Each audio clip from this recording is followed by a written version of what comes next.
Look at me, Bible Church. It's Pastor Joel, and I wanted to make another video for our upcoming business meeting on December the 10th. We are having our business meeting for all the members. Everybody's invited, but members especially are the ones that will be voting here. And we have one thing on our agenda, and that is to go ahead and approve a loan so we can get started with the building here. Whenever we first approved the building, we weren't sure what the finances were going to be needed for that. And so instead of trying to do it all at once, we came back and we said, hey, listen, whenever it is time for us to take a loan, we're going to come back to you so we can actually give you the actual details of that. And now it is time here. We're getting so close. We're so excited here. And if you have any questions, feel free to reach out directly to me or Pastor Devin. We'd love to answer those questions to you. And then we are also going to have two different question and answer times at December the 9th on Saturday at 5:30. And for however long people are there, we'll just answer any questions that you might have. And then also December the 10th from 4 to 6. We're also going to have a question and answer time and just hopefully answer any of the questions that you might have. And then on December the 10th at 6 o'clock sharp, we'll be having the business meeting. We'll do a short proposal and then we will vote on it there. I'm hoping that meeting in and of itself will only take 30 minutes. So if you feel like all your questions have already been answered and you just are ready to vote yes, then just come at 6 o'clock. You'll be in and out 30 minutes, and we will just have a day of celebration as we just hopefully vote yes and then go outside and pray over where this building is going to be at. But I wanted to take a little bit of time as well, though, in preparation for that meeting and try to answer some questions that I perceive people might have. I obviously don't know all of them, but there might be a few that come up a little bit more common. I want to do my best just to go ahead and preemptively answer a few of those things here. And one of those questions that I believe that I might have is, hey, is it okay for our church to take out debt? Is this even a moral thing for us to do, to take out loan? Our church has not done that in the past. We were able to build the current property without taking on debt. We weren't necessarily against it, but we just didn't have to do it there. And so this will be the first time in our church history that we've done it. And so this question then is likely going to arise in some of your minds here, but hey, is this even a right thing for us to do? And so I wanted to try to answer that question here. And I believe that I'll probably hopefully answer that question for the church, but then also hopefully answer some questions for you just personally, and hopefully give you some spiritual guidance for how we think about debt in our own personal life as well. And so hopefully this will be a blessing to you. And let me just say at the onset here that I'll play my cards out on the table. I hate debt. I really do. By God's grace, Beth and I have been able to avoid a lot of it. And so I had a small student debt coming out of seminary, but I was able to pay that off within 6 months of graduating there. And the reason that we were able to pay that off is because both Beth and I started to work jobs. I was working the night shift. She's working early in the mornings. We had to share a car. So she would actually get up. We'd both get up and she would drop me off at my workplace at 6 in the morning, and then I would sit there till 1 o'clock in the afternoon, and then I would work from 1 in the afternoon until 10 o'clock at night. Then she'd come back around, pick me up, we'd go home. We hardly even saw each other the first year of our marriage, but that was all in dedication so that we would be able to live debt-free and start to save up money and be able to establish our marriage well off. And so I say that just to say how much I don't really like debt. And if you know me at all, you know that I've actually never paid a car payment because my cars are junkers. And we buy pretty cheap cars, but that means that we're able just to buy it in full. And then as soon as we buy that, we start to put away money each month in order that we can buy the next car in full whenever these cars break down, because they do.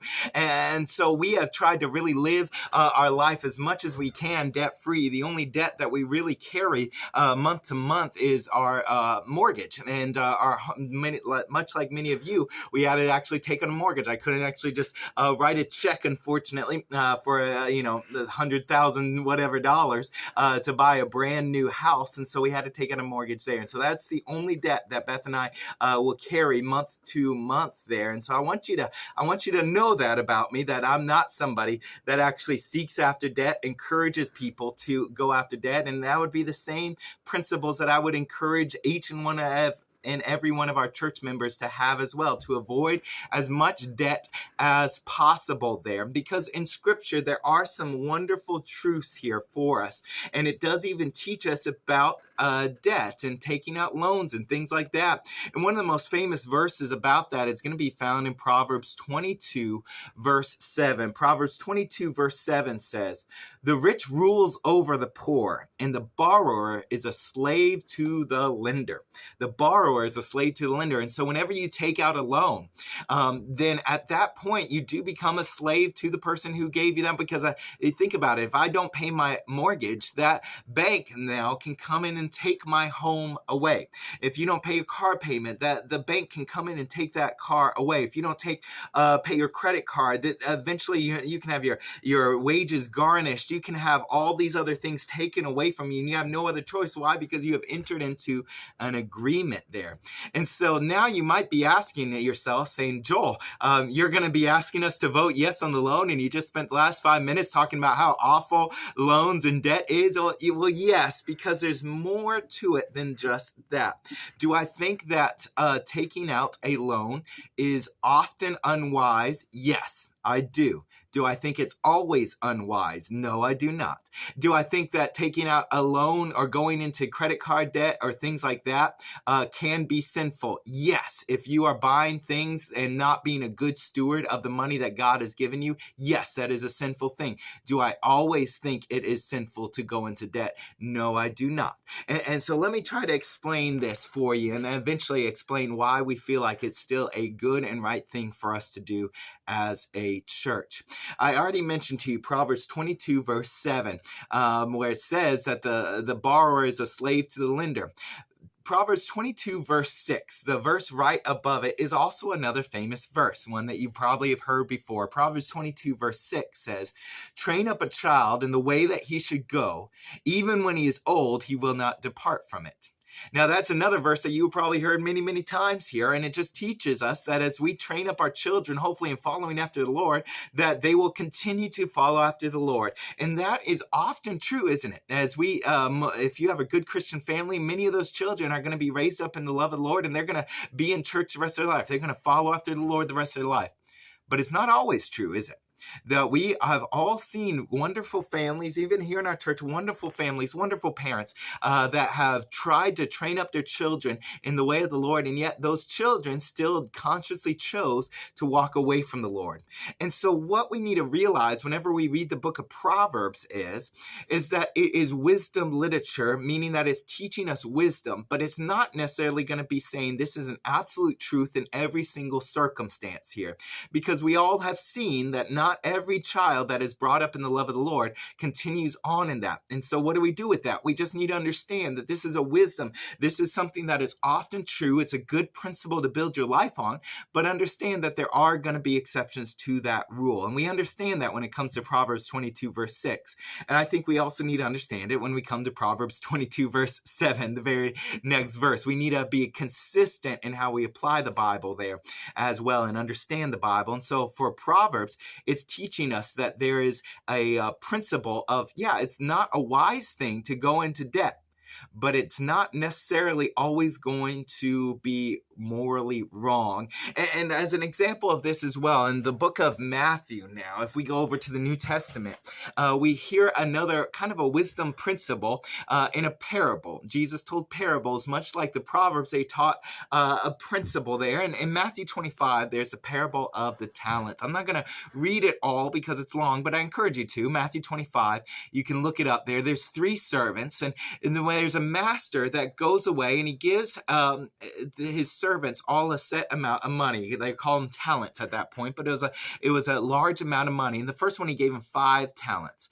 And that servant take the 5 talents, and he was a good businessman, and he traded, and he ended up doubling his money there. And so when the master came back, he said, "Well done, good and faithful. Because you were faithful in a little, I'm going to make you faithful in a lot." And then there was another servant, and he got 3 talents. And that 3-talent individual went and he traded, and he did good in business, and he ended up doubling his money as well. And so when the master came back to him, he said, "Well done, thou good and faithful servant. You've been faithful over a little. Now you'll be faithful over a lot. Come and enter joy with me." And then there was one servant with 1 talent.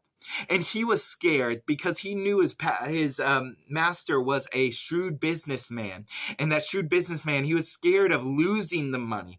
And so instead of actually trying to invest and be a good businessman and do all of those things here, he dug a hole and stuck the money in the hole. And when the master came back here, the one talent individual came to him and said, "Now, master, I know that you're a shrewd businessman. I didn't want to lose your money. And so instead of investing it or doing anything or building a business and taking risks, I just hid it." And then the master comes back to that individual and says, "You're an evil servant, because you could have at the very least taken it to the bank and invested it in there, put it into the bank, and you would have received interest on that money."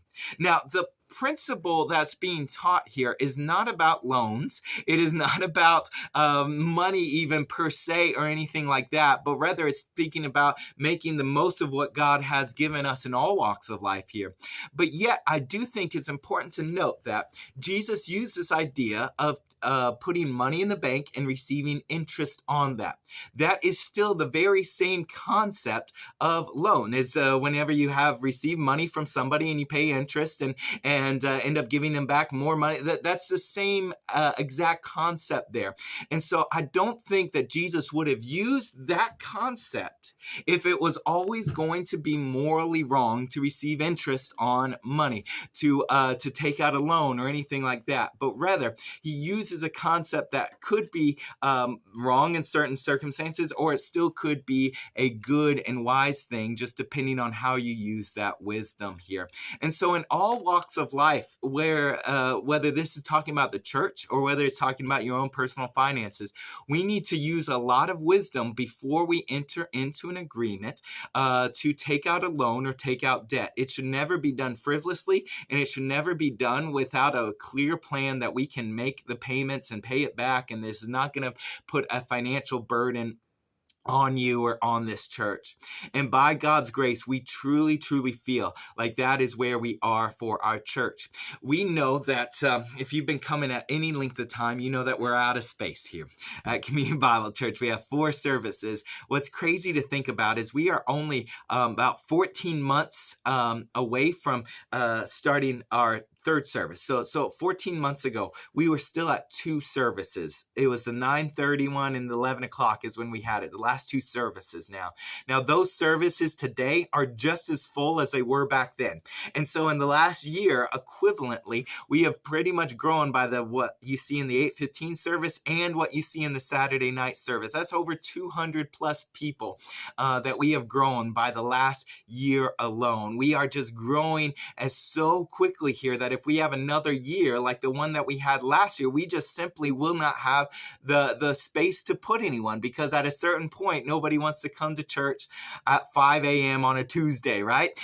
There's only a certain amount of times that we can actually fit people in over the weekend here.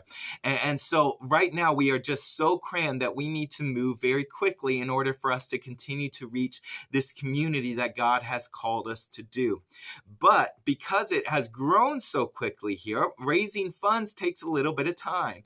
If we had 2 or 3 more years, then we would no doubt be able just to simply build this building without taking any loans.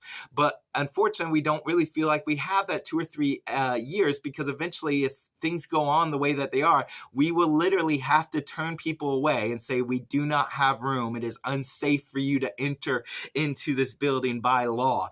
And we don't want to have to do that here. And so instead, what we feel like is the most appropriate thing for us to do is simply say, we are going to take out this loan in order that we can start building it. My hope is that very soon after this building is done, that we will also be paying it off in full. We are not talking about taking a 30-year loan out. That is not even what is even in consideration, but rather we are taking out a loan that we feel like is going to be paid off within a very short amount of time. Even if we don't grow by one single person, which would be highly unlikely given the last 5 years of growth here, but even if we just stop and we just say, all right, no more growth, we will still be able to make the normal payments. We'll still be able to pay it off earlier than what the loan amount would actually be. But if we continue to do what we are called to do and continue to reach more people and reach people that are all in this community here, we will no doubt be able to pay off this loan extremely quickly here.